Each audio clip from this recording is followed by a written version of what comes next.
dan juga doa selepas asma. Kita mula dengan Al-Fatihah dulu.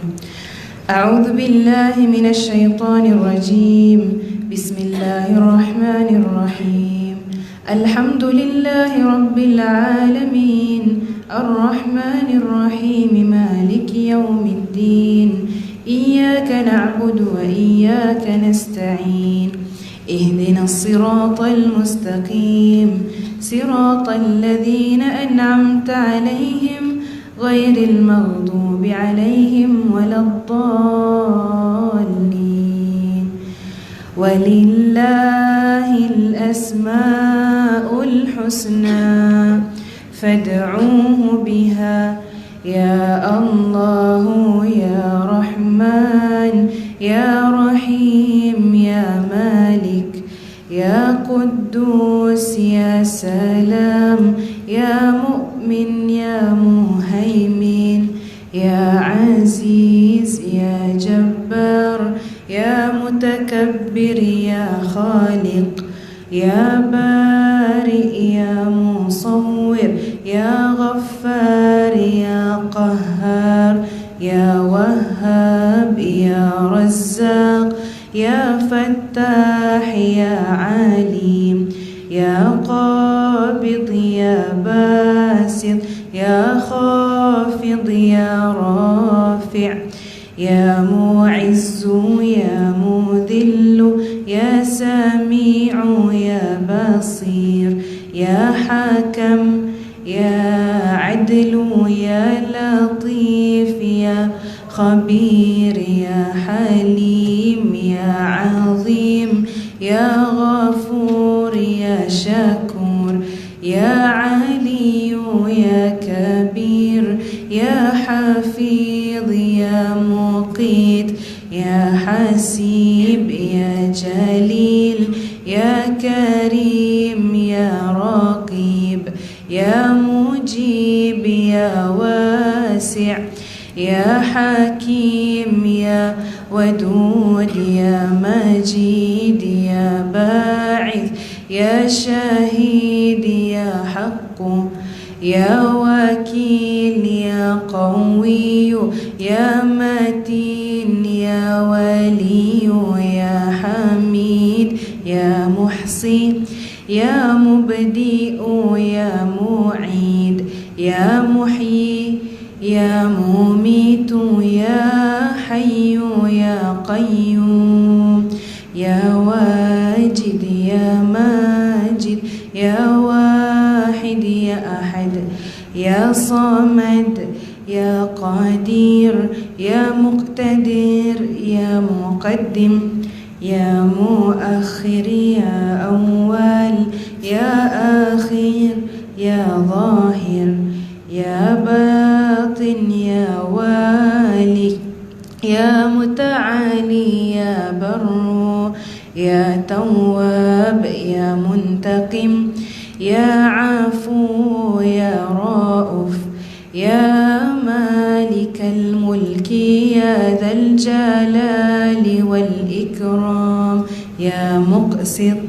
يا جامع يا غني يا مغني يا مانع يا ضار يا نافع يا النور يا هادي يا بديع يا باقي يا وارث يا رشيد يا صبور لا إله إلا الله. Teruskan dengan doa lepas Asmaul Husna.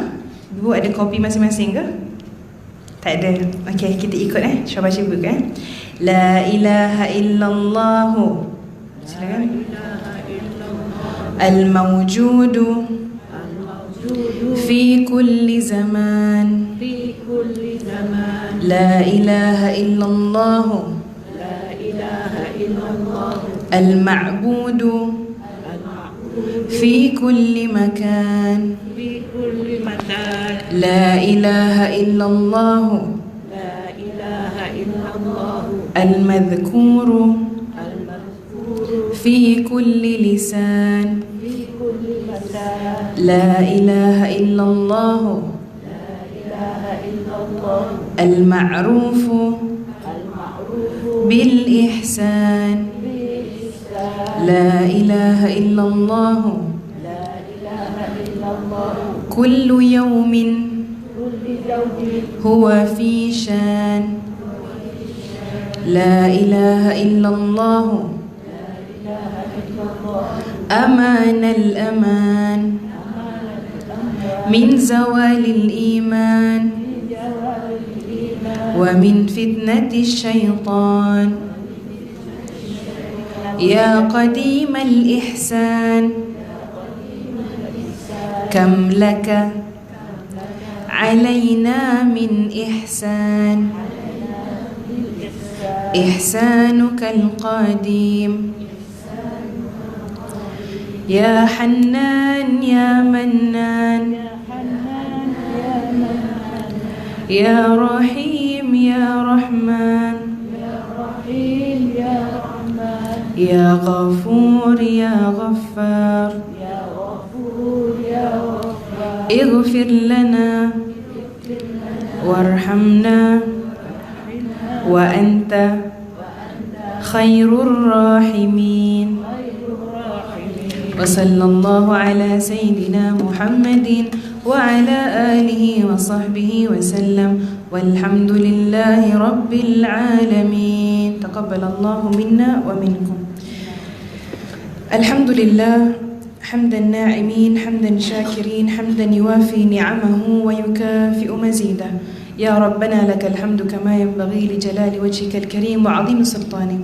اللهم صل وسلم على سيدنا محمد زين الوجود صاحب المقام المحمود معدن الكرم والجود وعلى آله وصحبه وفرج كروب أمته واصلح شؤونهم يا بر يا ودود. أما بعد، السلام عليكم ورحمة الله تعالى وبركاته. Sihat ibu-ibu semua? Kita mulakan kelas dengan senyum. Okay. Sebab kadang-kadang nanti ilmu dia tak masuk, dia melayang-layang. Baik, kita mula tadi dengan apa? Asmaul? Boleh cepat tanya, apa Asmaul Husna yang favourite? Tak dengar jawapan. Ar-Rahman Ar-Rahim. Sebab Asmaul Husna, Ar-Rahman Ar-Rahim merupakan ta'aruf Allah SWT kepada kita. Okey, poin pertama, bila kita cakap tentang Ar-Rahman Ar-Rahim, Allah ada 99 nama. Semasa Syifa pernah volunteer dekat Masjid Wilayah Persekutuan, jadi tour guide untuk orang-orang Muslim dan non-Muslim, kita bawa mereka keliling masjid. Ada seorang non-Muslim, dia tanya, semasa kita bawa dia di hall solat yang main, dia tanya, ini apa yang dekat sekeliling? Saya cakap, oh ini nama-nama Allah. Seketika itu dia confused. Dia kata, kenapa katanya orang Islam ada satu Tuhan tapi banyak nama? Ibu-ibu kalau berada di posisi itu, ibu-ibu nak jawab apa? Ibu suka senyum je kalau ditanya Kalau berada di position itu, kan orang tanya, kata Allah satu, kenapa namanya banyak? Kenapa? Macam ni, kita kalau kenal orang first time, contoh ibu-ibu kenal Syifa hari ni first time, panggil nama apa? Syifa je lah kan? Tak kenal lagi nama-nama lain, betul? Tapi semakin kita dekat dengan orang itu, semakin rapat kita dengan dia, semakin banyak nickname, betul? Makin banyak ada nama panggilan, ada nama sayang, nama manja, betul? Jadi makin rapat kita dengan seseorang, makin banyak nama ataupun panggilan. Tapi itu poin kecil. Poin besar adalah Allah SWT nak kita kenal Allah. Makanya Allah bagi list of names. Kenali aku, introduction. Tapi manusia sedihnya dia hanya ambil beberapa nama yang dia suka. Patutnya tadi masa Syifa tanya, ada tak nama Asmaul Husna favourite? Tak ada ustazah, semua. Tu soalan trik lah. Ibu-ibu dah ada trik lah. Tadi Asmaul Husna, Ar-Rahman Ar-Rahim. Taktik yang agak bagus untuk kita mempelajari Asmaul Husna, kita ada 365 hari dalam setahun, betul? Satu hari kita ambil satu Asmaul Husna, kita cuba buat doa dengan Asmaul Husna tersebut. Contoh, Ar-Rahman, senang je. Ar-Rahman maksudnya apa? Pengasih ke penyayang? Okey, kata, Ya Allah yang Maha Pengasih, Ar-Rahman, betul? Ada dalam Quran surah Ar-Rahman juga. Ya Allah, semoga dengan aku kenal nama Ar-Rahman ni, aku mudah hafal surah Ar-Rahman. Dalam hati aku ada kasih sayang untuk semua makhluk, sama ada itu manusia, yang Islam atau bukan Islam, yang haiwan ataupun tumbuh-tumbuhan. Jadi kita pelbagaikan. Sebab ibu-ibu, kita ambil satu nama, kita jadi kreatif tau. Kita tengok Ar-Rahman. Okey, itu senang. Kalau contoh As-Sabur. As-Sabur maksudnya apa? Okey, macam mana nak buat doa tu? Macam mana nak buat doa? Sabar. Yang paling basic, ya Allah jadikanlah saya orang yang sabar. Betul? Ya Allah jadikanlah saya orang dah sabar, dan jadikan orang di sekeliling saya sabar dengan saya. Kena kreatif, betul tak? Jadi kita bila satu hari kita ambil satu je Asmaul Husna. Kalau di Yaman, tradisinya adalah bila baby lahir, dia akan tulis first day nama dia Ar-Rahman kat atas, pakai celak sepadam lah. Hari kedua Ar-Rahim, sampai 99 hari, habislah 99 nama Allah. Tak ada niat apa, cuma niat untuk protect lah baby tu. Kita nak melindungi baby tu, dan juga kita nak ambil tabaruk dengan berkat nama Allah SWT, macam tu. Okay? Itu sedikit sebanyak kenapa kita baca Asmaul Husna dekat awal pengajian. Sebab kita nak buka dengan nama-nama yang baik. Asmaul Husna sendiri bererti nama-nama yang baik. Baik, people. Baik, last class pengajian yang kemarin kita bahas tentang 8 amalan yang kecil tapi pahalanya besar. Hari ini InsyaAllah saya pukul 2 nanti kita bahagikan kepada 2. Bahagian pertama kita akan ambil 8 juga, tapi 8 ini adalah cara-cara istiqamah dalam berhijrah. Okey, sekarang nak tanya, hijrah tu apa? Adakah cuma pindahan tempat dari point A ke point B? Betul ke hijrah? Kalau kita dengar hijrah, kita terfikir apa? 8 amalan. 8 amalan, itu last class Mami. Kelas ni 8 cara untuk istiqamah dalam berhijrah. Okay. Bukan channel Al-Hijrah, okay? Al-Hijrah tu TV. Kita nak cakap hijrah tu maksudnya apa? Perpindahan. Hijrah maksud dia perpindahan dari tempat ke tempat yang lain. Untuk apa? Poin pertama, menyelamatkan iman. Itulah hijrah lah sebenarnya. Walaupun tak pindah secara literal, ataupun kita punya jisim tak pindah, hati mungkin berpindah. Siapa yang pernah tengok rancangan yang Prof Muhammad tak salah, yang anjakan paradigma tu, something like that, hijrah juga. Bila kita duduk di satu tempat, ibu-ibu sedang di sini, tapi hatinya berhijrah daripada kondisi sebelumnya yang kurang baik kepada yang lebih baik. Gitu. Okay, itu poin pertama. Kita nak ambil part 1.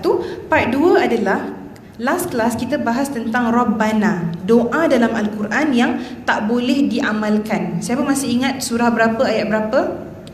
Yang kita surah Sad. Kolesterol. Surah Sad, Mami. Tak dengar. Surah Sad. Gema surah Sad. Surah Sad kita ada bahas kemarin, satu doa yang mana dalam tu ada Rabbana, tapi tak boleh diamalkan sebab doa itu merupakan doa yang mengolok-olok. Masih ingat ke? Ada nota? Surah Sad ayat berapa? 16. Ayat 16. Okey, itu adalah doa yang tak boleh diamalkan. Itu perkataan Rabbana. Hari ini kita nak ambil 5 Allahumma dari Al-Quran. Okey, insya-Allah Allah permudahkan jalan kita. Allahumma. Kalau kemarin Rabbana kan? Ini Allahumma. Baik. Untuk part pertama ibu-ibu. Cara untuk berhijrah senang. Sebab banyak media pada hari ini yang sentiasa mengingatkan kita untuk melakukan perkara baik. Sama itu daripada segi kawan-kawan ataupun daripada segi phone. Kita scroll-scroll, ada hadis keluar, ada peringatan keluar, ada orang forward doa dalam WhatsApp. Betul? Cuma pilihan kita nak ikut ke tak nak ikut. Okey. Bila kita berhijrah, banyak tak dugaan yang buat kita untuk distracted ataupun buat kita untuk lupa. Bila kita cakap pasal insan dari perkataan nasiya. Cuba sebut. Nasiya maksudnya lupa. Jadi kalau misalnya seorang manusia dia suka lupa, tak asing lah. Memang dia punya ciri-ciri penciptaan pun Allah kata dah diciptakan secara lemah. Jadi salah satu kelemahan adalah sentiasa lupa, especially pada akhir zaman, di mana tadi kita baca doa yang panjang kan, la ilaha illallah, ada 6 kali tu kita baca perkataan la ilaha illallah. Dan doa yang seterusnya itu sebenarnya salah satu zikir yang sangat dianjurkan untuk umat akhir zaman. Sebab pada umat masa sekarang ni, yang hilang apa? Iman, betul? Tak hilang Islam, betul? Islam hilang tak? Mungkin adalah yang murtad, tapi kebanyakan kita, ya, saya masih pakai tudung, saya masih solat, saya masih berpuasa dan sebagainya. Tapi iman kita hari-hari kurang. Ya. Jadi kita minta dengan Allah dalam zikir tadi untuk kuatkan iman saya, okey, dan juga untuk jauhkan saya daripada fitnah syaitan. Okey. Baik, bila kita cakap pasal hijrah tadi, istiqamah dalam berhijrah. Poin pertama, kita ada 8 Poin pertama adalah kita kena fahami dan amalkan 2 kalimat syahadat. Ibu-ibu semua, Syifa yakin tahu kalimat syahadat, betul? Boleh sebutkan? Asyhadu an la ilaha illallah wa asyhadu anna Muhammadan. Bila kita dianjurkan untuk baca kalimah syahadah? Bila? Satu, of course, bila orang tu misalnya dia belum masuk Islam, nak masuk Islam. Kalimah ini sangat-sangat berpengaruh, merubah orang yang state dia, contoh dia kafir ya, dia nak jadi masuk Islam. Orang yang kafir, ibu, kalau sepanjang hidup dia lakukan perkara baik, tapi dia kafir, meninggal dalam keadaan kafir, boleh masuk syurga? Kalau kita tengok riwayat lah, hadis-hadis semua, siapa boleh masuk syurga? Semua orang, kecuali yang tak nak. Yang tak nak, ilaman abah. Dan kafir itu digolongkan dalam orang yang tak nak masuk syurga, sebab dia tak nak mengaku bahawa Allah itu Tuhan. Makanya bila dia dah melakukan perkara baik seumur hidupnya, dan dia kata, oh saya nak masuk Islam lah, ada ulama yang mengatakan, ada 2 riwayat. Riwayat kata semua dosanya dihapus. Ini paling kuat, betul? Jadi dia masuk ke Islam dan dia punya sifat macam bayi barulah lahir. Kedua, pahala-pahala dia semua dia bawa juga. Jadi dia masuk Islam dengan tak ada dosa, dan dia masuk Islam dengan semua pahala yang dia buat. Baik tak Allah? Baik. Tapi yang kedua riwayat katanya pahala semuanya dihapus dan dia boleh mula from the start. Jadi macam baby lah, tak ada pahala, tak ada dosa, so 0. Tapi rugi ke? Tak rugi, sebab dosanya semua dihapus. Ada pula orang bertanya, Ustazah, kalau saya Muslim, lepas tu saya keluar, lepas tu saya masuk balik, macam mana? Ini bukan pintu kita main tutup, betul? Lain lain. Orang murtad lain dengan hukum orang yang baru masuk Islam, lain. Dan kita tengok juga sebab kenapa dia murtad tu, kenapa? Ada orang yang murtad sebab dia tak ada ilmu. Mungkin dia di pedalaman dan dakwah belum sampai pada dia belum pernah belajar ilmu. Tiba-tiba datang missionaries. Orang Kristian akan pergi kan selalunya ke dalam-dalam hutan, dalam-dalam kampung orang asli. Dia tanya, kamu nak bekalan air bersih? Kalau nak, mari saya ajarkan kamu tentang Tuhan. Tuhan dia akan ajar tentang Jesus Christ. So bila dia dah tahu, okey, mari masuk Kristian, masuk gereja, dan kami bagi kamu bekalan air, bekalan makanan. Itu cara mereka untuk mendakwahkan agama mereka, nak menyebarkan. Dalam kes begitu, dia daripada orang yang tak ada agama masuk Kristian, masuk Islam. Itu sama dengan orang yang baru masuk Islam. Tak ada istilah murtad dekat situ lah. Sebab memang awal-awal dia tidak dikenalkan dengan Islam. Jadi ibu-ibu, walaupun memanglah kita semua orang biasa, tapi semakin kita masuk majlis taklim, semakin kita dengarkan ilmu, semakin kita faham, semakin kita tulis nota-nota, semakin kita patutnya bersemangat untuk menyebarkan pada orang lain. Jangan dengarkan cerita-cerita makcik bawang yang katanya, alah baru pandai sikit dah nak jadi ustazah. Tak apa, sebab nanti Allah tanya. Nabi Muhammad SAW tak pernah memberi beban pada umatnya. Tak cakap, okey, kamu belajar 1 juzuk baru boleh bagi tahu orang. Nabi Muhammad kata apa? Balighu anni walau ayah. Ibu dah hafal seayat dalam Quran, dah hafal lah? 1 ayat je. Hafal kan? Tak mustahil tak hafal. Hari-hari baca Al-Fatihah 7 ayat. Al-Fatihah itu pun belum kita amalkan dan fahami seluruhnya. Makanya ditambah ilmu lagi, di situ kita cakap fahami dan amalkan basic konsep kalimat syahadat. Makanya kita cakap tadi, kalimat syahadat adalah kalimah yang sangat-sangat berpengaruh, merubah keadaan seseorang daripada diwajibkan ke atasnya neraka, dia baca kalimat syahadat, jadi diwajibkan ke atasnya syurga. Boleh faham ke poin tu? Baik, jadi pahami dan amalkan kalimat syahadat. Poin pertama untuk istiqamah dalam berhijrah. Bila dia cuma sedar saya adalah orang Islam, tapi dia tak buat pun perkara yang patutnya orang Islam buat. Contohnya apa? Jangan cakap solat, haji, puasa, itu rukun. Contohnya, tidak menyakiti orang di sekeliling.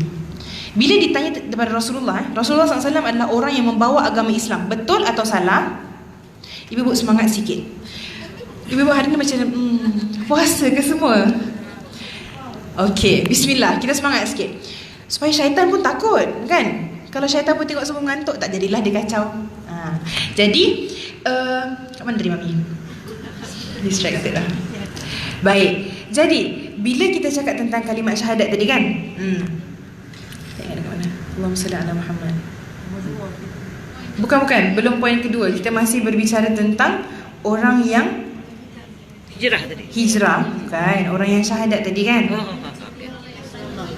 tidak menyakiti orang lain. Rasulullah SAW bila ditanya tentang siapakah itu seorang Muslim, ibu rasa Rasulullah jawab apa? Ada sahabat tanya, siapa orang Muslim? Diorang tanya. Jadi Rasulullah nak jawab apa? Rasulullah tak cakap orang yang puasa, orang yang solat, orang yang zakat, orang yang haji. Tak.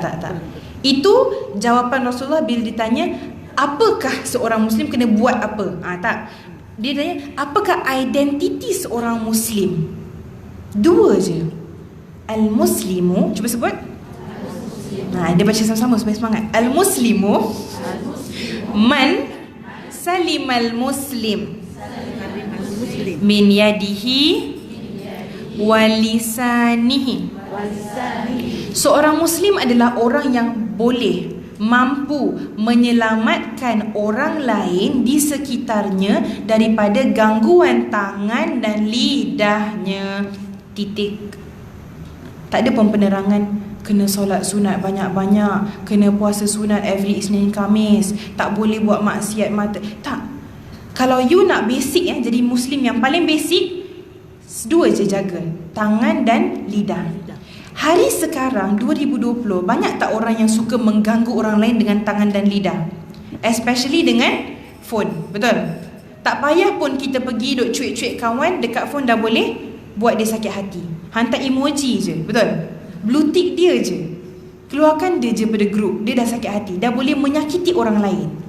Power of social media, power of your smartphone. So kita cakap tadi, jaga betul-betul dua, tangan dan lidah. Okay, lidah is one thing. Tangan kita dah buat apa dengan tangan? Cuba satu hari kita ikat tangan kita berpagi sampai malam, boleh fungsi macam biasa? Tak boleh, kan? Lidah pun sama. So tak perlu pun berbicara yang buruk tentang orang lain, tak. Tetapi kalau misalnya kita bercakap sesuatu dan orang tu terasa, itu pun dah kira menyakiti dia. Betul? Jadi orang Muslim, saya nak jadi orang Muslim yang sebenar-benarnya ni, makanya saya kena jamin dua, tangan dan lidah. Boleh Itu poin dalam pertama, fahami dan amalkan dua kalimat syahadat. Ashhadu an la ilaha illallah wa ashhadu anna Muhammadar Rasulullah. Ibu-ibu cuba sebut perkataan la ilaha illallah. La ilaha illallah. Adakah bibir anda bergerak? Adakah bibir anda bergerak? Tak. Lidah memang kena gerak. Kalau lidah tak gerak, tak keluar suara. Lidah gerak. Lidah kena gerak. Bibir bibir tak bergerak, kan? Allah nak mudahkan orang untuk sebutkan kalimat syahadat semasa meninggal. Ya. Itu hanya kalimat yang tak bergerak masa kita. Boleh kalau mungkin tadi gerak, cuba tak nak gerak bibir. La ilaha illallah. Kalau yang lain gerak, subhanallah, alhamdulillah, Allahu akbar, kena gerak. Tapi la ilaha illallah tak gerak. Tu Allah nak mudahkan untuk orang pas masa nak meninggal. Dan kita sudah bahas kemarin, betul? Fitnah syaitan semasa orang menghadapi sakaratul maut. Dah kan, dah bahas macam mana syaitan akan datang dan dia akan cuba untuk sesatkan orang untuk kali terakhir. Makanya kita sentiasa berzikir dengan kalimah apa? La ilaha illallah. Dan juga disebutkan kalimah la ilaha illallah itu juga zikir yang paling afdal. Okey, baik. Kemudian poin nombor 2. Yang tadi apa? Fahami dan amalkan 2 kalimah syahadah. Hakikat menjadi seorang Muslim, macam tadi kita sebut ya. Yang kedua, memperbanyakkan interaksi dengan Al-Quran. Kalau Al-Quran kita baca hanya sekali setahun semasa Ramadan saja, lumba-lumba nak khatam. Tapi on other days kita tak baca. Sekarang alasan paling banyak orang tak baca Quran sebab apa? Oh, tak apa, tak baca. Tak pegang Quran. Dia pegang phone lah. Sebab dalam phone ada Quran. Tapi orang-orang yang kafir sentiasa cuba untuk menyimpangkan. Dan kita dah bahas kemarin macam mana mereka tukar satu huruf, satu perkataan. Dia keluarkan satu perkataan dalam Quran dan itu merubah semua konsep Islam, merubah Al-Quran sendirilah basically. Jadi mushaf jangan lepas, mushaf. Sebab tanda akhir zaman adalah Allah akan hilangkan tulisan dari Quran.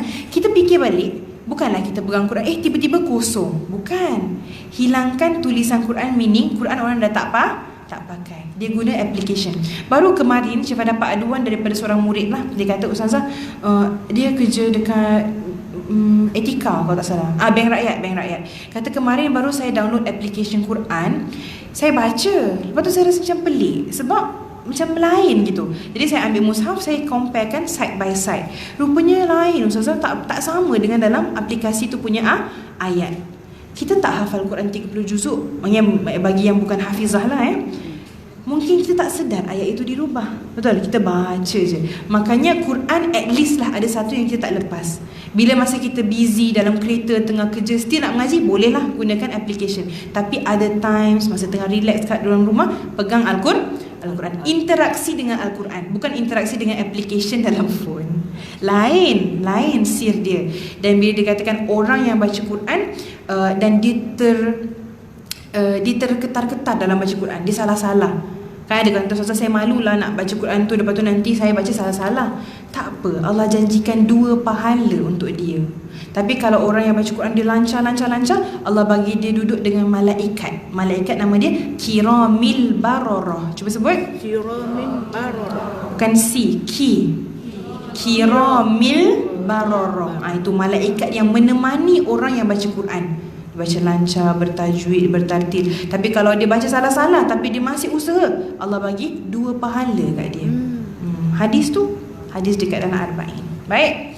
Jadi memperbanyakkan interaksi dengan Al-Quran. Sebab satu benda adalah, kalau kita tak tahu, tak kenal, kita tak akan suka dekat Quran tu, betul? Ibu-ibu, Sayyidina Ali karramallahu wajhah, kenal ke? Sayyidina Ali kenal? Siapa Sayyidina Ali? Ada yang senyum-senyum, tak kenal, Ustazah, tahu je. Sayyidina Ali siapa dia? Sahabat Rasulullah. Yang keberapa? Kalau kita dengar je nama Sayyidina Ali, budak pertama yang bukan budak hamba, bukan. Budak maksudnya budak kecil Yang pertama yang masuk umur berapa masa tu? 10 tahun. Okey. Sayyidina Ali merupakan orang yang sangat pintar. Imam-imam lain pada masa bulan Ramadan khatam Quran, disebutkan Imam Ghazali atau Imam Syafi'i 60 kali sehari dalam bulan Ramadan. Masya-Allah. Ibu-ibu tak terkejut pun. Susah nak buat ibu-ibu yang terkejut. 60 kali dalam sehari pada bulan Ramadan. Kita nak khatam sekali sehari pun macam tarik nafas panjang dulu kan. Boleh ke Ustazah saya khatam sekali sehari? 60 kali bu. Kalau kita fikir logik tak? Tapi ulama-ulama tidak diberikan waktu, bukan. Mereka diberikan apa? Keberkatan dalam waktu. Makanya bila diorang diberikan 1 jam, diorang boleh buat banyak benda. Tak kira bagi 1 jam, habis dekat tidur, habis dekat makan, habis dekat tengok Netflix Jadi maksudnya time kita tu tak ada berkat kat dalam tu. Sebab tu sekejap je habis. Dan of course, one of the big signs of hari kiamat is waktu semakin cepat. Kau semalam baru hari Sabtu ke? Dari Jumaat balik. Cepat je kan? Makanya kita minta, ya Allah, bukan beri aku lebih waktu, beri aku berkat dalam waktu. Sebab Allah adil, semua orang dibagi 24 jam. Tapi ada orang yang diberi 24 jam, dia dah khatam kitab, dah habis hafal, dah pergi sini pergi sana, dah buat manfaat. Tapi ada orang diberi 24 jam, tidur makan dan tidur dan makan. Diulang lagi saya kata, tak ada berkat dalam waktu. Jadi lepas ni minta, ya Allah, aku minta keberkatan dalam waktu. Okay? Itu semua kita dapatkan hanya dengan memperbanyak interaksi dengan Al-Quran. Baik, Sayyidina Ali tadi, kita nak tutup poin kedua. Semasa bulan Ramadan, kalau kita cakap imam-imam besar, Imam Syafi'i, Imam Ghazali, kalau satu hari khatam 60 kali, Sayyidina Ali khatam berapa kali? Siapa yang teka betul dapat hadiah. Cepat. Kena ada motivasi ni supaya semangat. Kalau tak malu-malu je nak jawab. Sayyidina Ali, teka-teka je, berapa kali dia khatam dalam satu hari bulan Ramadan? Tadi Kalau 60 tu Imam Ghazali, Imam Syafi'i. Sayyidina Ali 100. Ni sebab logik dia fikir, kalau imam, kalau sahabat mesti lagi banyak. Sayyidina Ali tidak membaca Quran pada siang hari di bulan Ramadan. Tak terkejut pun. Sayyidina Ali tak baca Quran pada bulan Ramadan di siang hari. Bila dia baca? Lepas buka puasa. Kenapa Bekerja?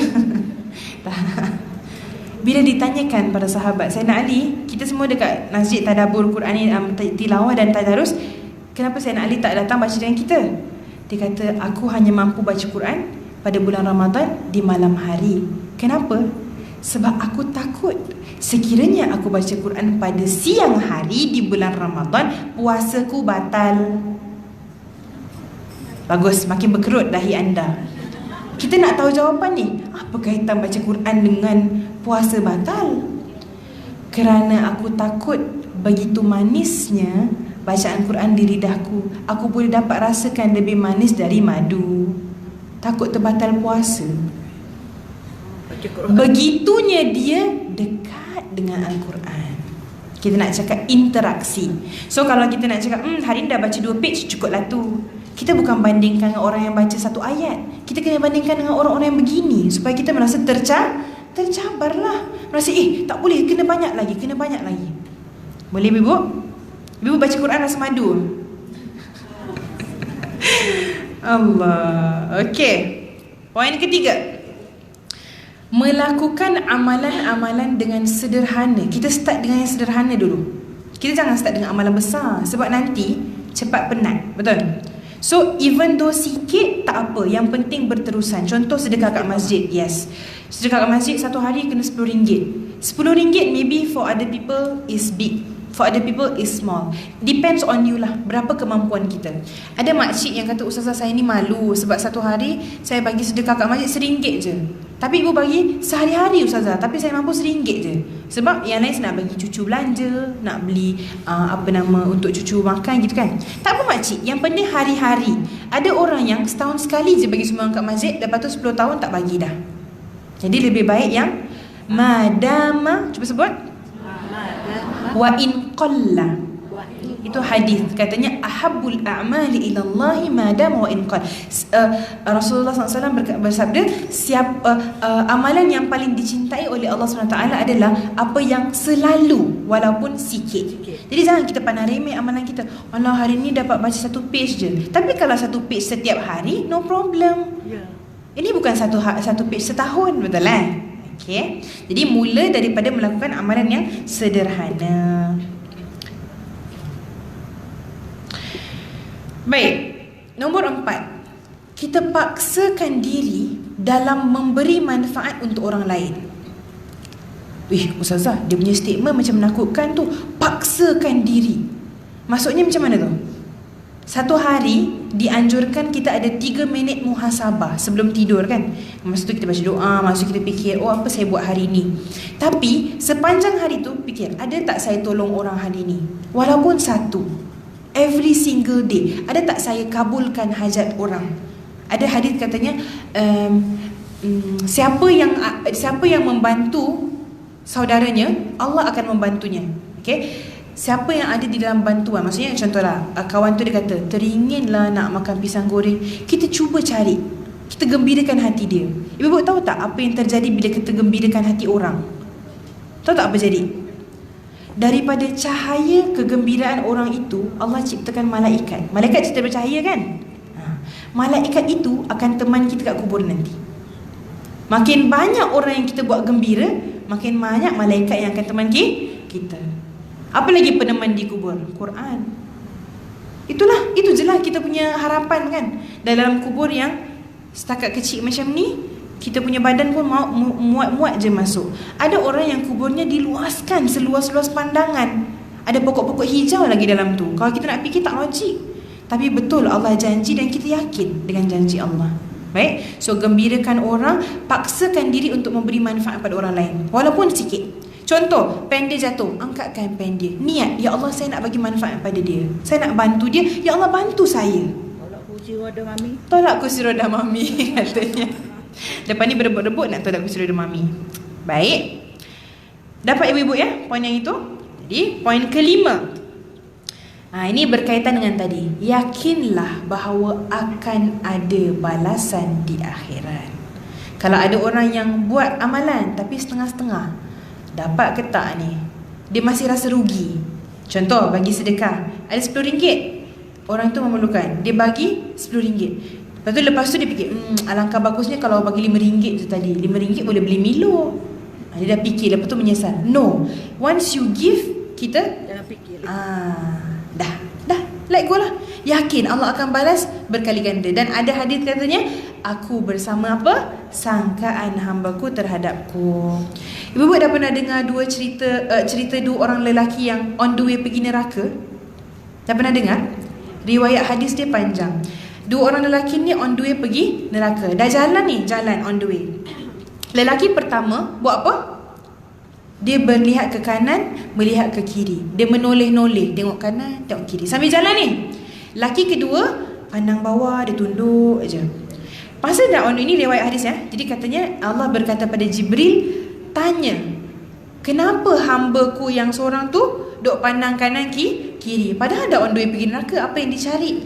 Jadi Jibril pun turun katanya, wahai hamba Allah, ini kamu nak on the way pergi sana, kenapa pandang kanan kiri? Allah tanya, katanya, ma kana dhanni billah, bukan ini sangkaanku kepada Allah. Aku tak sangka macam ni Allah akan masukkan aku dalam neraka. Aku sangka baik. Daripada dulu sampai sekarang, sangkaanku pada Allah sentiasa baik. Allah kata, sebab dia sangka baik terhadapku, sebab dia berharap pada rahmatku, ambil dia masuk syurga. Last minute save. Hamba kedua, Allah kata dengan Jibril, tanya yang kedua tu kenapa duk tunduk je? Kenapa tak pandang kanan kiri? Jibril pun turunlah tanya, wahai hamba Allah, kenapa pandang tunduk bawah je, berjalan sambil tunduk, tak tengok kanan kiri? Katanya, ya Jibril, aku takut. Aku tahu di dunia dulu aku banyak buat dosa, maka mungkin inilah balasan yang Allah berikan. Tapi aku takut dengan Allah dan aku redha. Allah kata apa? Sebab dia takut pada aku, angkat masuk syurga. Itu yang dinamakan syafaat Allah Subhanahu Wa Taala. Kita terlalu fokus pada syafaat Rasulullah SAW, which is good. Tapi Rasulullah SAW tidak pernah yakin bahawa beliau akan memberi syafaat pada kita. Ini orang yang akan membantu kita, dan beliau tak yakin. Baginda SAW tak yakin. Kenapa kita cakap tak yakin? Sebab nanti bila nak hari kiamat, ada riwayat hadis yang banyak katanya Rasul akan sujud di bawah arash. Sujud begitu lamanya sampai Allah kata, ya Muhammad, angkat kepalamu, minta, aku akan berikan. Masa tu baru kita dapat syafaat. Tapi yang orang-orang ni, dia tak fikir. Dia fikir, oh Rasul nanti akan bagi syafaat, relax je. Tak ada istilah relax. Rasulullah hari-hari menangis, ibu. Okay. Jadi di situ poin kelima, yakinlah bahawa akan ada balasan di akhirat. Poin keenam, cari kawan-kawan yang mengajak kepada kebaikan dan sentiasa mengingatkan. Maksudnya reminder. Dalam Al-Quran dikatanya fadzakir inna zikra. Fadzakir inna, ada ayat satu, fadzakir inna fa'atir zikra. Katanya Allah suruh mengingatkan. Allah kata kalau ada benda yang perlu kamu ingatkan. kalau peringatan tu bermanfaat untuk orang lain. Jadi jangan kita menjadi orang yang alah tapi nanti diorang cakap apa. Jangan fikirkan dulu orang cakap apa. Sekarang ramai orang yang dia hold back by what people is gonna say. Dia tak cakap lagi nasihatnya, tapi dia fikir dulu, alah nanti dia cakap apa, nanti dia kecam, nanti dia unfriend, nanti dia blue tick, nanti dia block. Betul? Tak payah fikir. Yang penting saya sudah jalankan, ya Allah. Selagi mana nanti Allah nak tanya, kenapa tak tegur? Ya Allah dah tegur. Bolehlah jawab macam tu kan? Boleh. Tapi kalau tak tegur, macam nak cakap? Mungkin kita boleh menolak. Mungkin kita boleh mengelak soalan manusia di dunia, tapi soalan Allah di akhirat tak boleh dielak. Dalam riwayat katanya manusia yang melalui hisab, daging mukanya akan meleleh jatuh ke atas tanah sebab malu. Tak tahu nak jawab apa. So at least orang-orang nak kecam ke, nak block ke, nak blue tick ke, apa-apa, tak apa, kita boleh elak kan? Tapi Allah SWT punya soalan kita tak boleh elak. So kita buat apa yang termampu. Okey, itu poin nombor 6. Poin nombor 7, banyakkan mempelajari kisah-kisah sirah. Sirah tak seharusnya kisah sirah Rasulullah, ibu. Boleh sirah sahabat. Memang mungkin pada kita, alah saya dah tua dah ustazah, nanti saya dengar cerita hari ni, besok saya lupa. Tak ada masalah. Sebab dengan kisah-kisah ni kita kenal mereka. Believe it or not, before Syifa pergi Yaman, Syifa tak begitu in touch dengan cinta Rasulullah. Tapi bila di sana, hari-hari dengar pasal Rasulullah, hari-hari Rasulullah tu macam ni, sahabat tu macam ni. Sampai diceritakan, Syifa balik ke Malaysia, Syifa dapat mengajar satu orang murid. Dia ada masalah ADHD dengan autism. Sangat pemarah. Kalau orang duduk sebelah dia, tepi sikit dia mengamuk. Umur 7 tahun ibu-ibu. Mak dia tak tahu nak buat apa. Mak dia kata, ustazah nak pukul dia, pukul lah. Cakap, ibu, ini first class, ibu dah cakap suruh pukul. Cakap tak apa, sabar. Okey. Dia duduk situ. Pemarah, tak boleh orang buat sikit dia marah balik. Jadi Syifa cakap, ya Allah macam mana Tiba-tiba besoknya kawan dia kunci dia dalam toilet. Mengamuklah budaknya dalam toilet. Kita buka dia, dia cakap, kenapa ni? Nangis tapi dia tak marah. Dia duduk dekat kursi, dia lah air mata. Dia kata tak apa, nanti kita bagi tahu Allah je ke akhirat. Tapi sebelum tu dia orang yang pemarah. Dia kata, ustazah saya ingat cerita semalam. Apa ceritanya? Syifa pun tak ingat apa yang Syifa cerita kat dia. Tapi dia kata, saya ingat cerita Sayyidina Qatadah. Cuba sebut namanya. Qatadah. Sayyidina Qatadah merupakan orang yang matanya terkeluar di jalan Allah. Bukan mata ni lens, bola mata tercabut sebab dia tengah berperang. Okay? Kemudian ada orang yang what is this? Panah. Yes. Piu, kena masuk dalam mata dia. Bila dicabut, tercabut dengan bola mata sekali, ibu. Akhirnya dia pegang matanya di tangan. Pergi kat Rasulullah. Ya Rasulullah, hadha aini kharaj fi sabilillah. Katanya, ya Rasulullah, ini mata aku terkeluar di jalan Allah. Rasulullah tengok mata dia, katanya, if you want, kalau kamu mahu, saya sembuhkan sekarang. Rasulullah katakan, Rasulullah kan ada diberikan mukjizat penyembuhan lah oleh Allah SWT. Tapi kalau kamu nak, matanya di syurga. Sahabat tu fikir, dia buang bola mata dia. Dia kata, bal ainun fil jannah. Saya pilih mata di syurga. Anak ini ingat cerita itu, dia tak jadi marah.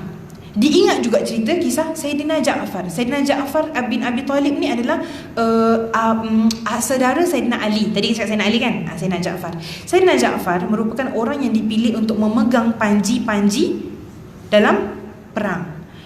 Orang yang tengok orang kafir, dia tak puas hati. Dia kata, saya nak potong tangan Sayyidina Ja'far ni supaya panji-panji Islam tu jatuh ke tanah. Dulu bila panji-panji dah jatuh, meaning you dah kalah. So dia kata, okey, kita akan attack Sayyidina Ja'far, kita potong tangan dia. Ibu-ibu, dia potong daripada sini. Jatuh tak? Jatuh tak panji-panjinya? Tak jatuh, dia pegang guna sini. Dia potong sini lagi. Tak jatuh, dia pegang guna bahu. Dengan sini lah. Potong lagi sini. Sebelah kiri pun sama. Potong. Terpotong 6 tangan Sayyidina Ja'far semasa perang. Ibu-ibu, semasa Sayyidina Ja'far mati syahid, Rasulullah terus dapat wahyu. Katanya, ya Rasulullah, jangan bersedih hati. Ja'far digantikan kedua tangannya dengan sayap di syurga, yang mana boleh terbang pergi mana kat syurga. Nanti ibu kalau masuk syurga, jumpa orang yang ada sayap, itu namanya Sayyidina Ja'far. At-Tayyar. Kita tak tahu cerita-cerita yang begini kan. Walaupun cerita-cerita yang lain tu pun kita tak tahu secara detail. Belum cukup kita menuntut ilmu dan kita kenal para sahabat. Ibu-ibu, kalau dekat dunia, kita nak masuk dekat immigration contoh, nak buat pasport ke permit, kita kena kenal orang dalam tak? Supaya mudah urusan kita. Kena kenal tak? Tak perlu. Tak perlu? Kena. Oh, dia semua cakap kena, Mami. Kena, sebab kalau kita datang sebagai orang outsider nak buat, tunggulah 10 jam, 3 jam, 5 jam punya beratur. Tapi kalau kita kena orang dalam, tolong ada sampai ni, betul? Kita nak masuk syurga tak? Kita kenal tak orang dalam syurga tu? Yang Allah dah garantikan mereka, kenal tak? Cuba sebutkan 10 orang yang garanti masuk syurga. 9. 1, 2. Okey, Syifa hanya nampak mulut-mulut yang bergerak tapi tak nak jawapan. Saya Nabila, saya nak Abu Bakar lagi. Kita tak nak yang perempuan, nak yang lelaki, yang 10. Asyara mubasyirin bil jannah. Okey, Umar, Ali, Abu Bakar, Uthman. Senang. Bilal 5. Lagi 5? Hamzah. Hamzah ke? Muaz lagi? Kalau Syifa minta terangkan satu-satu, siapa nickname Sayyidina Uthman? Bila Sayyidina Uthman meninggal, apa yang dia lakukan? Boleh tak kita buat? Berarti belum kenal. Habis nak masuk syurga, kena kenal dulu orang dalam syurga tu, yang dah garanti masuk syurga. Sebab kita pun nak masuk, kita nak dapat special pass. Sebab ibu-ibu, seorang badui, seorang hamba datang kepada Rasulullah. Ya Rasulullah, mata as-sa'ah? Dia tanya, bila nak kiamat ni Rasulullah, bila nak kiamat?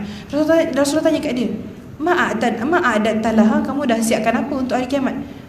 Saya cintakan Allah dan saya cintakan Rasul. Selain daripada tu, tak ada, saya cinta je.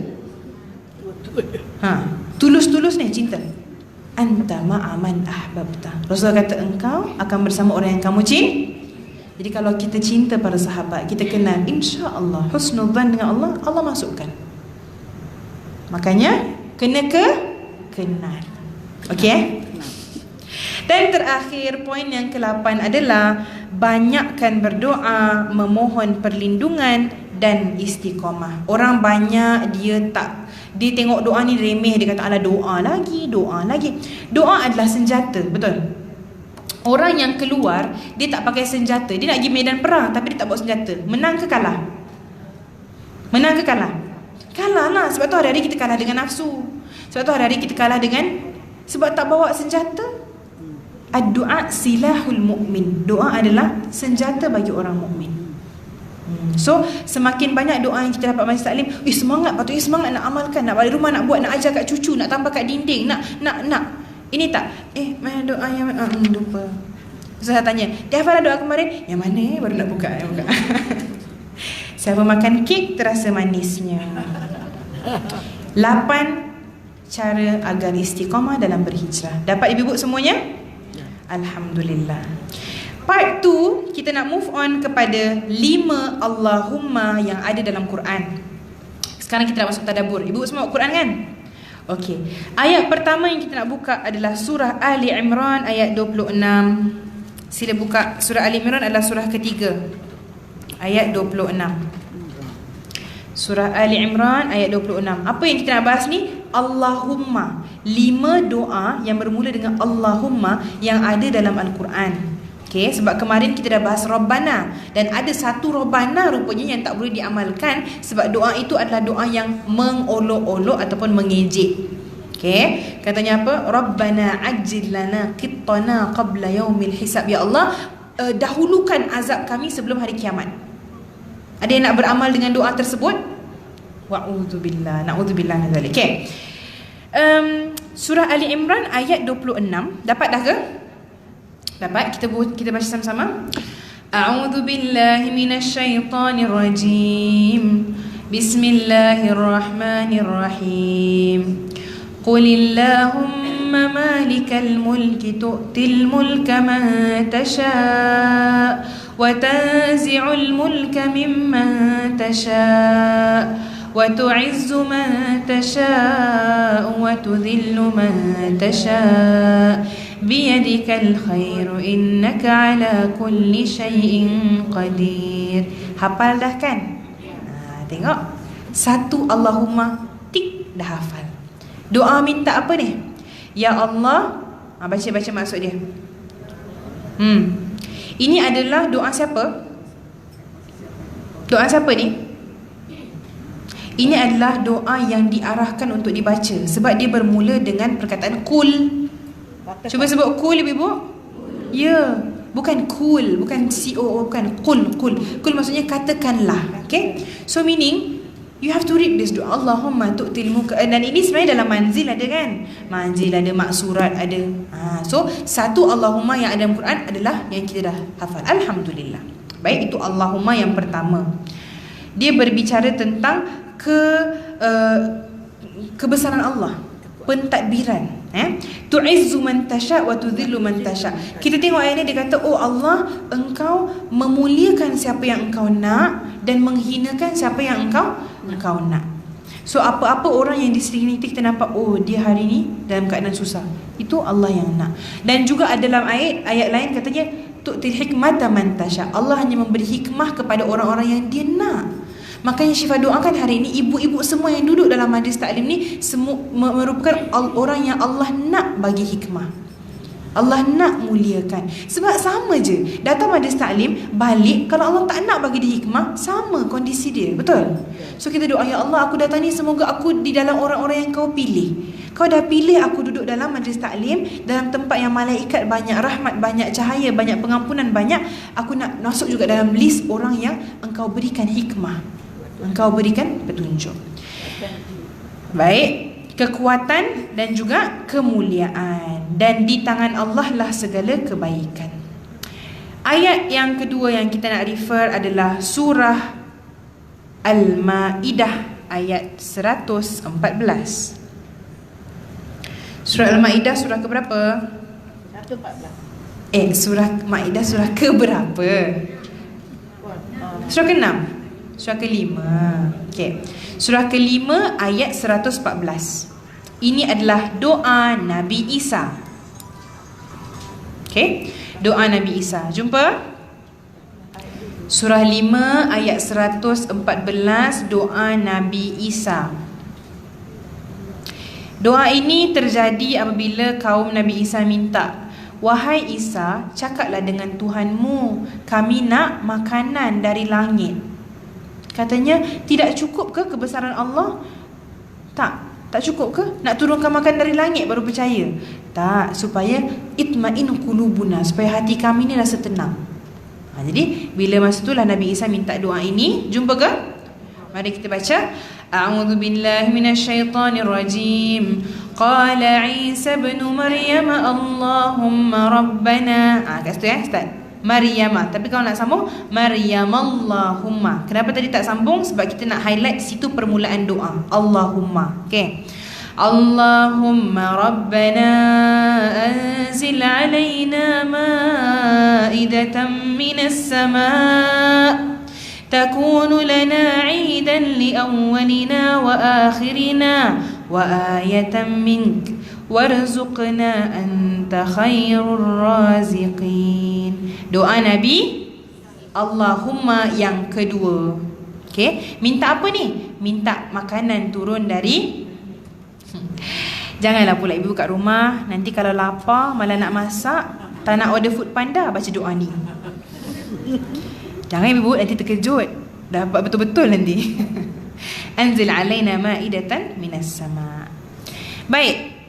Poin ketiga. Yang ketiga, sorry. Surah Yunus ayat 10. Okay. Surah ke-10. Surah Yunus surah ke berapa? Surah ke-10. 10. Ayat ke berapa? 10. Senang nak ingat. Ini selalu ustaz ataupun imam baca lepas habis doa. Jumpa ke? Jumpa? Yes. A'udzu billahi minasyaitonir rajim. Da'wahum fiha subhanakallahumma wa tahiyyatuhum fiha salam wa akhiru da'wahum anil hamdulillahi rabbil alamin. Ini dalam ayat ini diajarkan adab-adab berdoa. Adab-adab berdoa dia apa? Subhanakallahumma maksudnya mentasbihkan Allah, mensucikan Allah. Subhanallah. Okey. Subhanakallahumma wa tahiyyatuhum fiha salam. Dan salam penghormatan mereka. Okey. Penutup doa adalah alhamdulillahirabbil alamin. Jadi adab-adab dalam berdoa mula dengan apa? Sebenarnya tak perlu mula. Yang penting doa kita mengandungi subhanakallah. Tutup dengan apa? Walhamdulillahi rabbil alamin. Kenapa ibu-ibu kena tutup dengan segala puji bagi Allah? Padahal yang kita minta belum dapat. Ya Allah, saya nak contohnya rezeki yang banyak. Walhamdulillahi rabbil alamin. Baru doa dah tutup dengan alhamdulillah. Tak dapat lagi apa yang dah mintanya. Kenapa kena tutup dengan alhamdulillah? Tanda kita syukur. Tanda bersyukur. Tanda terima. Yang saya minta ni Allah bagi ke, Allah tak bagi ke nanti, saya terima. Sebab apa? Allah lebih tahu. Kamu minta yang kamu mahu, tapi Allah lebih tahu yang terbaik bagi kamu. Belakang dia semua okey? Macam pantun dah. Dapat Yang ketiga tadi apa? Surah Yunus ayat 10. Yang keempat, sila buka surah 39 Az-Zumar ayat 46.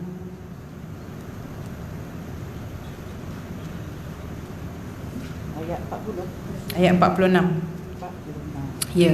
Surah 39 ayat 46. Doa ini boleh dibaca semasa kita dalam konflik. Konflik maksudnya saya nak percaya kat A ke nak percaya kat B. Nak minta ketenangan hati. Saya dalam keadaan saya yang confused sekarang ni. Saya nak percaya atau nak terima kata-kata A ke kata B. Jadi doa ini untuk membuat keputusan pun boleh sebenarnya, tapi tak termasuk dalam doa istikharah lah. Cuma nanti kita tengok maksud dia. Kita baca dulu sama-sama. Jumpa dah ke? Jumpa 39 ayat 46. A'udzu billahi minasyaitonir rajim. Qulillahumma fatiras samawati wal ard. Alimal ghaibi wasyahadati anta tahkumu baina ibadik.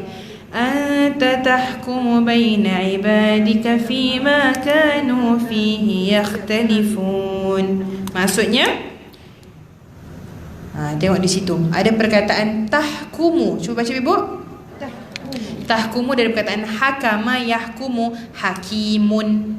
Yang menghakimi. Sebab kadang-kadang kan kita ini selalu kita dengar berita A, kita dengar berita B. Mana satu saya nak percaya baca doa. Doa inilah diajarkan. Sebenarnya Allah yang menghakimi segala sesuatu. So in the end, semoga apa yang saya judge tu sama dengan apa yang baik di sisi Allah. Okay? Sebab in the end Allah lebih tahu. Okay. Yang terakhir, Allahumma yang terakhir ini yang sedikit sensasi. Tadi dah 5 dah. Sekarang kita nak buka surah ke tadi Ali Imran. Yang pertama apa tadi Ibu? Ali Imran ayat 26, betul? Kedua apa? Maidah ayat 114. Kemudian 10 Yunus 10. Kemudian okey. Yang terakhir adalah surah Al-Anfal. Surah Al-Anfal. Al-Anfal surah ke berapa? Ayat 32. Okey, ini pun ada Allahumma. Dapat ibu? Surah Al-Anfal ayat ke-8. Surah ke-8, Surah ke-8 ayat ke-32. Jumpa? Ini adalah Allahumma yang kelima. Okey, tadi dah 4 dah Allahumma. Jadi, yang ini yang sedikit sensasi. Mari kita baca. A'udzu billahi minasyaitonir rajim. Wa idh qalu Allahumma in kana hadha huwal haqq min 'indik fa'amtir 'alaina hijaratan minas sama' aw i'tina bi'adzabin alim. Maksud, dan mereka berkata, Ya Allah, jika ini betul di sisimu, turunkan ke atas kami hujan batu, ataupun berikanlah kami azab yang memedihkan. Siapa punya doa ni ibu? Takutnya dia baca doa macam ni. Doa yang kemarin tu dia minta cepatkan azab sebelum hari pembalasan, hari kebangkitan. Itu Sad ayat 16. Bagi siapa yang tak dapat lah, surah Sad ayat 16 yang tadi. Tapi ini dia minta azab yang spesifik. Dia minta, ya Allah, kalau betul lah kan, kalau betul kami minta hujan daripada batu, ataupun kami nak azab yang pedih sekarang. Siapa yang doa ni? Ini doa Abu Jahal. Doa siapa? Abu Jahal. Abu Jahal pun berdoa ibu-ibu. Cuma isi doa dia macam ni lah, menyindir, kan? Ibu-ibu, daripada Allahumma yang pertama sampai Allahumma yang keempat, rasanya Allah kabulkan tak semua doa tu? Yang kelima ni Allah kabulkan tak? Sebab apa? Sebab Abu Jahal yang minta. Ya? Betul ke? Tak. Sebab tengok ayat selepas itu.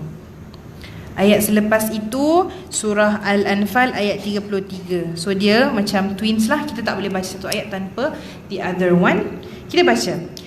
Wa makan. Yes. Wa ma kana.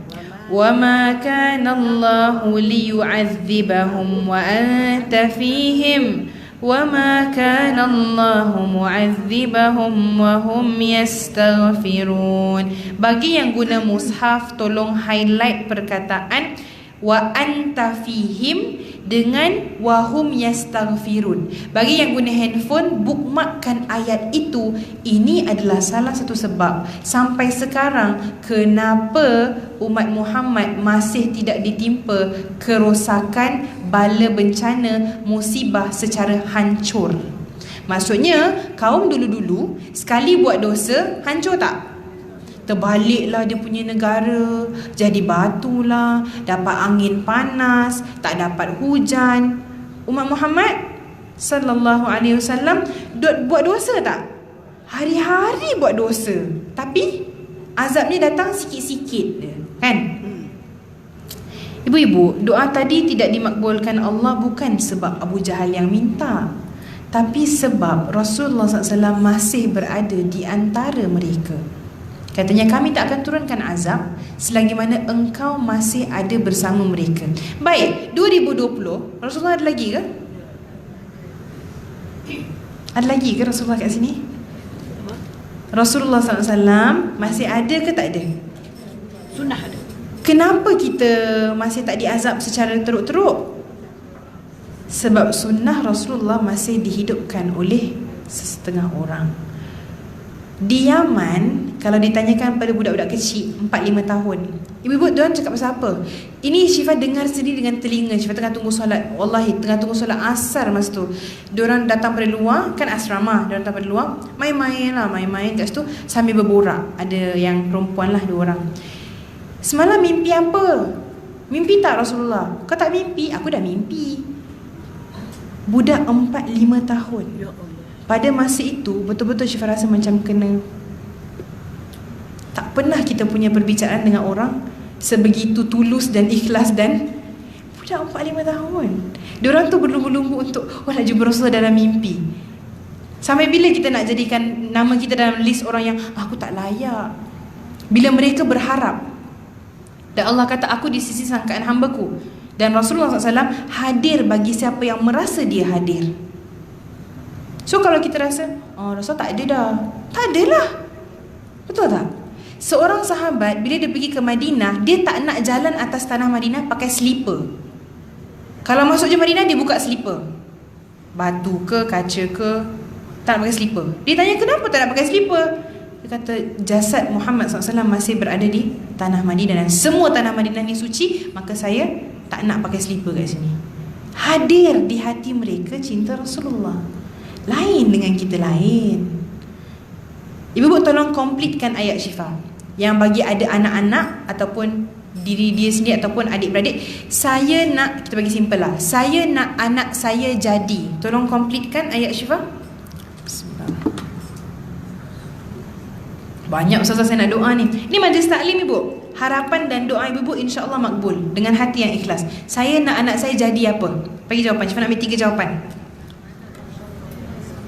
Saya nak anak saya jadi anak yang soleh. Okey, 2 jawapan lagi.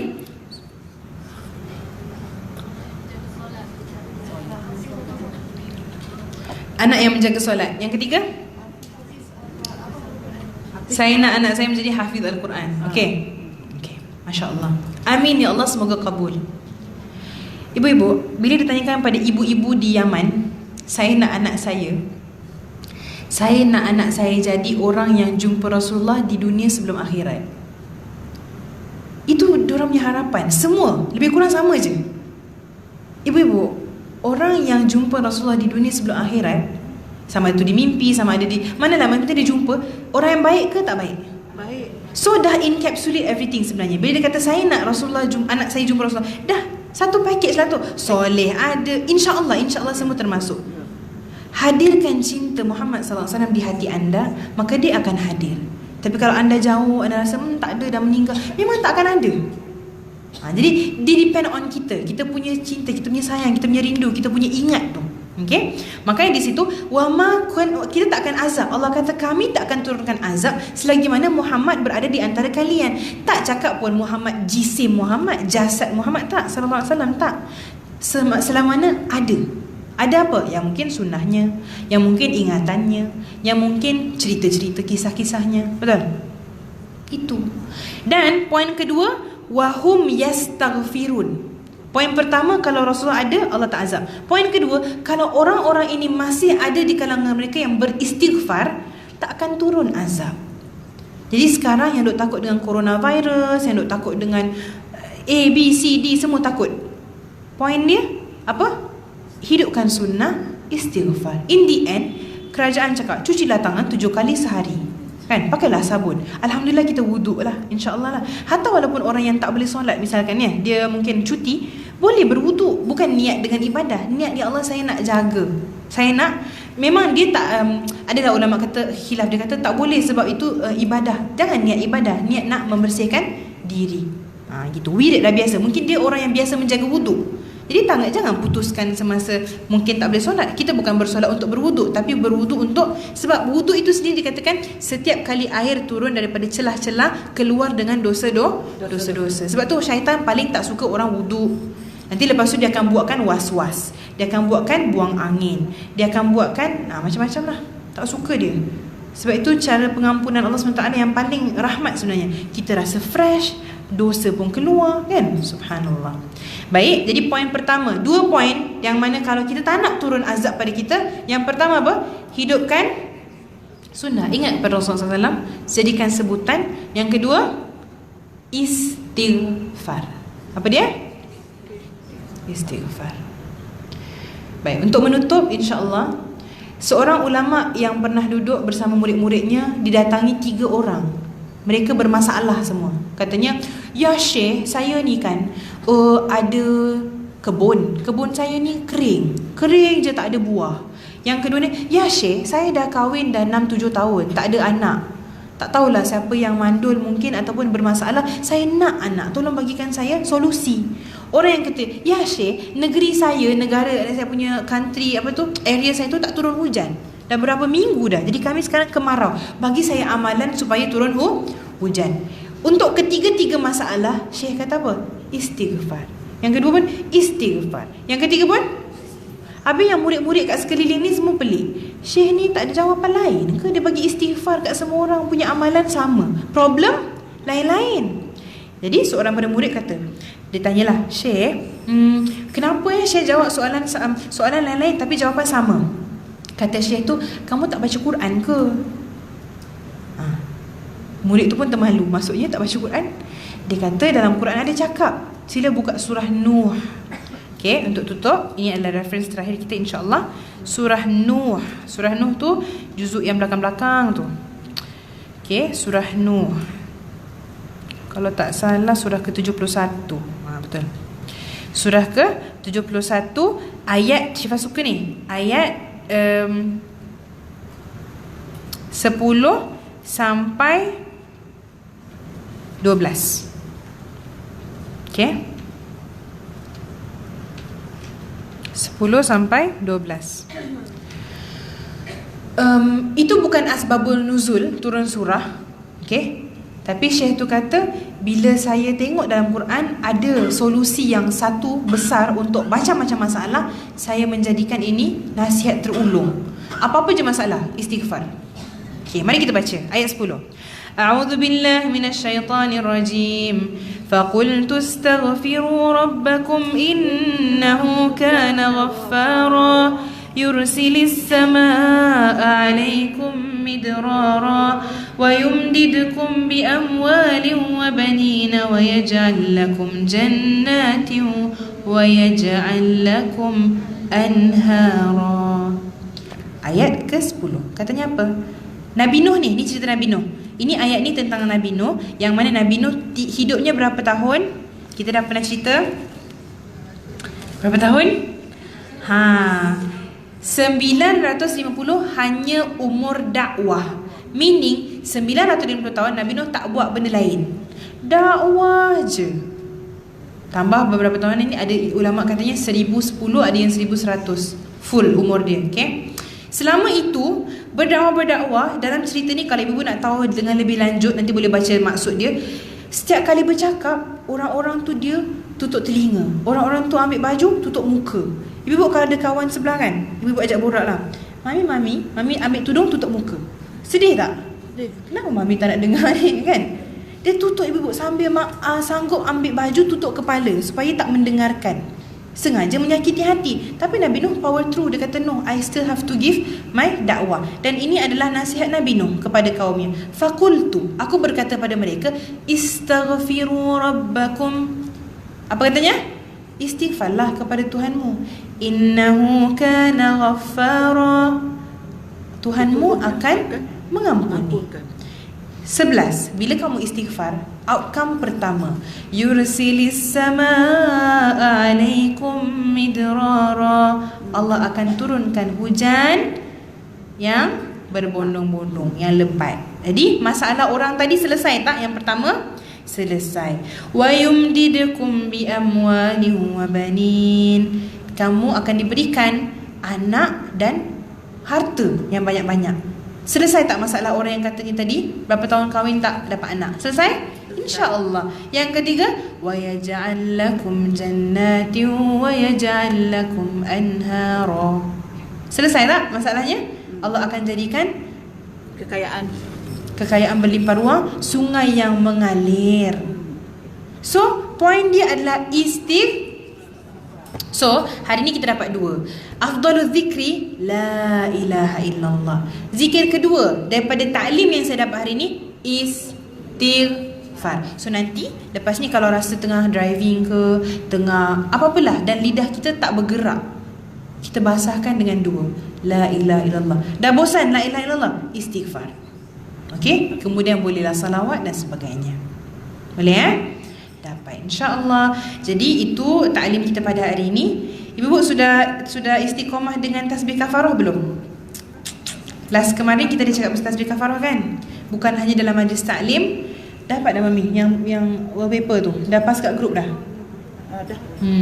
Jadi dimudahkan kita menggunakan kita punya barang-barang, handphone, smartphone dan sebagainya. Kita jadikan ada nilai akhirat. Semoga boleh juga menjadi saksi untuk kita di sana nanti. Amin ya rabbal alamin.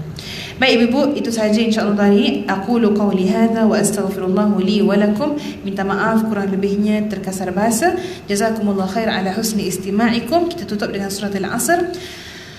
أعوذ بالله من الشيطان الرجيم بسم الله الرحمن الرحيم والعصر إن الإنسان لفي خسر إلا الذين آمنوا وعملوا الصالحات وتواصوا بالحق وتواصوا بالصبر. تسبيح كفارة. سبحانك اللهم وبحمدك أشهد أن لا إله إلا أنت أستغفرك وأتوب إليك. Assalamualaikum warahmatullahi taala wabarakatuh. Waalaikumsalam.